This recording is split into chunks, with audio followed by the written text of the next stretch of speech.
আলাইকুম, আশা করি সকলেই ভালো আছেন। আমাদের আজকে একটা শিপমেন্ট আসছে, বর্ষাকাল চলতেছে, বৃষ্টি কাদা পানির মধ্যে পড়তে পারবেন এরকম চমৎকার কোয়ালিটি একটা ক্রক্স আপনাদেরকে আজকে দেখাবো। এই যে প্রোডাক্ট আমার হাতে আপনারা দেখতে পাচ্ছেন, হোয়াইট এবং গ্রে কালার কম্বিনেশনে চমৎকার একটা ক্রক্স। এই যে দেখেন, এই ক্রক্সটাকে আমরা বলি বিচ ক্রক্স, কারণ হচ্ছে উপরে চমৎকার একটা বিচের ডিজাইন আছে। এই প্রোডাক্টটা ফিনিশিংটা যদি আপনাদেরকে একবার দেখাই, খুবই চমৎকার কোয়ালিটি ফিনিশিং আসছে। বাংলাদেশে এরকম লোকাল ক্রক্স পাওয়া যায়।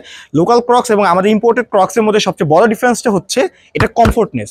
আপনাদেরকে যদি এটা ম্যাটেরিয়ালটা একবার দেখাই, লম্বা সময় পরে থাকতে পারবেন, পা ব্যথা করবে না, এবং এই প্রোডাক্টগুলোর ডিউরেবিলিটি খুবই ভালো। অনায়াসে 2 থেকে 3 বছর তো ইউজ করতেই পারবেন। তো যারা চমৎকার গ্রিপ সহ স্লিপারগুলো চান, তারা এরকম ক্রক্সগুলো এখনই অর্ডার করতে পারেন। এরকম বিভিন্ন কালার এবং ডিজাইনের কম্বিনেশনের প্রোডাক্ট আমাদের ওয়েবসাইটে অ্যাভেলেবেল আছে। ওয়েবসাইটের অ্যাড্রেসটি হচ্ছে www.baskinbiz.com। তো যারা অর্ডার করতে চান এখনই ভিজিট করুন আমাদের ওয়েবসাইটটি। সকলে ভালো থাকবেন, সুস্থ থাকবেন, দেখা হবে অন্য কোনো ভিডিওতে। আসসালামু আলাইকুম।